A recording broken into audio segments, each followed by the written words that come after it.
መልአኩም እንዲህ አላቸው፣ እነሆ ለሕዝብ ሁሉ የሚሆን ታላቅ ደስታ የምሥራች እነግራችኋለሁና አትፍሩ።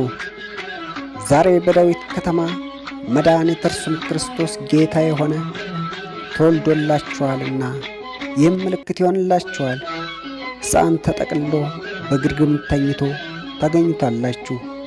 የሉቃስ ወንጌል ምዕራፍ 2 ቁጥር 10-14።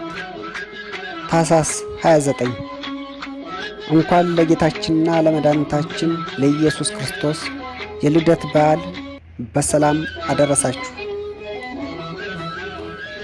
ልደት ወይም ገና ለምን ታኅሳስ 29 ይከበራል? የጌታችን በዓለ ልደት መቼ ተጀመረ? መድኃኒታችን የተወለደበት ቀን ይታወቃልን? ጌታችን መድኃኒታችን ኢየሱስ ክርስቶስ የተወለደበት ቀን በመጽሐፍ ቅዱስ በቀጥታ ካለመገለጹ የተነሳ ትክክለኛውን ቀን ለማግኘት ታሪክን ተከትለው ብዙ የደከሙ አሉ። ነገር ግን አመላካች ፍንጮች አሉ። በሉቃስ ወንጌል ምዕራፍ 1 ቁጥር 8-14 ላይ መመልከት ያስፈልጋል። በይሁዳ ንጉሥ በሄሮድስ ዘመን ከአብያ ክፍል የሆነ ዘካርያስ የሚባል አንድ ካህን ነበረ። ሚስቱም ከአሮን ልጆች ወገን የነበረች ኤልሳቤጥ ትባላለች። እርሱም በእግዚአብሔር ፊት ሲያገለግል ወደ ቤተ መቅደስ ገብቶ ለማጠን ዕጣ ደረሰበት። በዕጣንም ጊዜ ሕዝቡ ሁሉ በውጭ ቆመው ይጸልዩ ነበር። የጌታም መልአክ በዕጣኑ መሠዊያ ቀኝ ቆሞ ታየው። ዘካርያስም ባየው ጊዜ ደነገጠ፣ ፍርሃትም ወደቀበት። መልአኩም እንዲህ አለው፣ ዘካርያስ ሆይ ጸሎትህ ተሰምቶልሃልና አትፍራ። ሚስትህ ኤልሳቤጥ ወንድ ልጅ ትወልድልሃለች፣ ስሙንም ዮሐንስ ትለዋለህ። ተድላና ደስታም ይሆንልሃል፣ በመወለዱም ብዙዎች ደስ ይላቸዋል። ሉቃስ ወንጌል ምዕራፍ 1 ቁጥር 5። ዋናው አመላካች ፍሬ ነገር መልአኩ ቅዱስ ገብርኤል ለዘካርያስ ስለ መጥምቀ ዮሐንስ መወለድ ያበሰረበት ቀን በዕብራውያን ዘንድ በዓለ ስርየት ተብሎ ይከበር የነበረው ቀን መሆኑ ነው። በዓለ ስርየት የሚባለው በዓል በዕብራውያን አቆጣጠር በሰባተኛው ወር ማለትም በታስሪም ወይም ጥቅምት 10ኛ ቀን የሚውል ታላቅ በዓል ነው። ይኸውም በዓል በኦሪት ሕግ በሰባተኛው ወር በእግዚአብሔር ፊት ከኃጢአታችሁ ሁሉ ትነጻላችሁ፣ ታላቅ ሰንበት ይሆንላችኋል ተብሎ የታዘዘበት ታላቅ በዓል ነበረ። ዘሌዋውያን ምዕራፍ 16 ቁጥር 29-30፣ ምዕራፍ 23 ቁጥር 27 እንዲሁም ዘሁልቅ ምዕራፍ 29 ቁጥር 7-11። በዚህ በዓል ቀን ሊቀ ካህናቱ የተቀደሰ ልብሰ ተክህኖውን ለብሶ ወደ መቅደስ ይገባል። በእግዚአብሔር ፊት ዕጣኑን በእሳቱ ላይ ያደርጋል። ካህኑ ለማስተስረይ ወደ መቅደሱ በሚገባበት ጊዜ መጀመሪያ ለራሱ ከዚያም ለሕዝቡ ሁሉ አስተስርዮ እስኪወጣ ድረስ በመገናኛው ድንኳን ውስጥ ሌላ ማንም ሰው አይኖርም ነበር። ዘሌዋውያን ምዕራፍ 16 ቁጥር 17። እንግዲህ ዘካርያስ ወደ ቤተ መቅደስ በገባ ጊዜ እነዚህ ድርጊቶች መፈጸማቸውን ቅዱስ ሉቃስ በወንጌሉ አስቀምጧል። ይህም ጌታችን ለተወለደበት ቀን ታሪካዊ የአሃዝ መነሻ መሆኑን ጠቁሟል። የኢትዮጵያ መተርጉማን በተወራረሰ የሊቃውንት ትርጓሜ ዘካርያስ ወደ ቤተ መቅደስ ገባ ከሚለው ላይ በታሪክ ሲያትቱ የጥቅምት ጨረቃ ሰርቅ ባደረገች በ10 ቀን ነው። ዕለቱም ዕለተ ዮሴፍ ወይም በዓለ ስርየት ነው። ተሰብስበው ይጸልያሉ።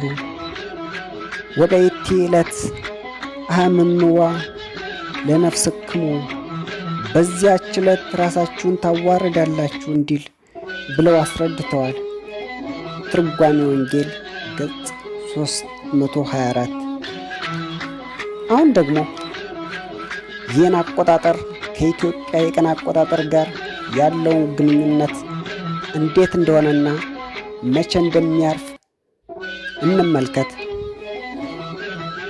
በዕብራውያን አቆጣጠር በዓለ ስርየት የዋለው በጨረቃ አቆጣጠር ጥቅምት 10 ቀን ስለነበር ይህንን ወደ ኢትዮጵያውያን የቀን አቆጣጠር መልሶ ዕለቱን ለማግኘት ወደ ዘመን አቆጣጠር መግባት ግድ ይሆናል። በዕብራውያን አቆጣጠር ወርሃ ታስሪን ወይም ጥቅምት 10 ቀን በኢትዮጵያ አቆጣጠር የዋለው መስከረም 27 ቀን ነበረ። ይኸውም የጨረቃ የቀን አቆጣጠር ሲለወጥ የሚገኝ ነው። ይህም ማለት በጨረቃ አቆጣጠር 10 ቀን የነበረው በዓለ ሰርቅ በፀሐይ የቀን አቆጣጠር መስከረም 27 ቀን ነበረ ማለት ነው። ስለዚህ ዘካርያስ የተበሰረው መስከረም 27 ቀን ሆኖ እናገኘዋለን። በዓሉ ወዲያው እንዳበቃ ዘካርያስ ወደ ቤቱ ገባ፣ መጥምቁ ዮሐንስም ተጸነሰ። ስለዚህ ዮሐንስ መጥምቅ የተጸነሰው መስከረም 29 ቀን ነው ማለት ነው።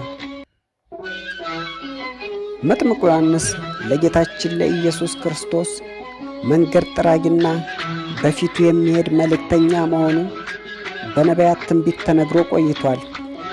ኢሳይያስ ምዕራፍ 40 ቁጥር 3-5፣ ሚልክያስ ምዕራፍ 3 ቁጥር 1።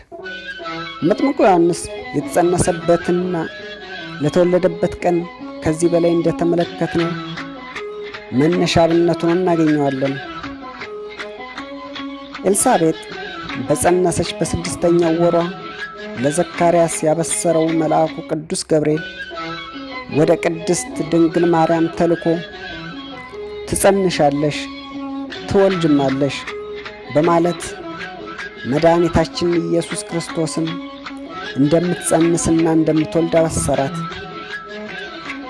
ይህም መጥምቁ ዮሐንስ ከተጸነሰበት ጊዜ መስከረም 29 ቀን ጀምሮ ሲቆጠር 6 ወር መጋቢት 29 ቀን ይሆናል።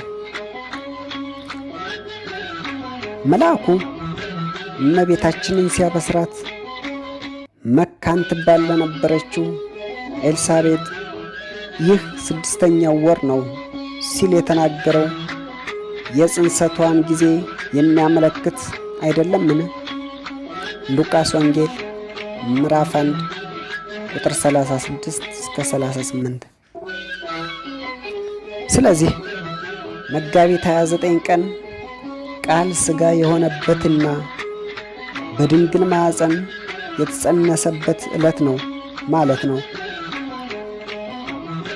ከዚህ ከመጋቢት 29 ቀን ጀምሮ ወንድ ልጅ በእናቱ ማኅፀን የሚቆይባቸው 9 ወር ከ5 ቀን ወይም 275 ቀናት ስንቆጥር ጳጉሜን ጨምሮ ዕለተ ልደቱ ታኅሳስ 29 ቀን ይውላል ማለት ነው። ስለዚህ መጋቢት 29 ቀን የተጸነሰው ጌታችን ከኃጢአት በቀር የሰውነትን ሥራ ሁሉ ፈጽሟልና 9 ወር ከ5 ቀን በእናቱ ማኅፀን ቆይቶ ታኅሳስ 29 ቀን በቤተልሔም ዘይሁዳ ተወለደ። ስለዚህ የኢትዮጵያ ኦርቶዶክሳዊት ቤተ ክርስቲያን መጽሐፍ ቅዱሳዊ የታሪክና የትውፊት ማስረጃዎቿን መሠረት አድርጋ የመድኃኒታችን ኢየሱስ ክርስቶስን በዓለ ልደት ታኅሳስ 29 ቀን በታላቅ ምስጋናና በታላቅ ድምቀት ታከብራለች። መልካም የልደት ወይም የገና በዓል ለመላው የኦርቶዶክሳውያን እምነት ተከታዮች በሙሉ ይሁን። ከበዓሉ ረድኤትና በረከት ያሳትፈን። ሀገራችን ሰላም ያድርግልን። አሜን።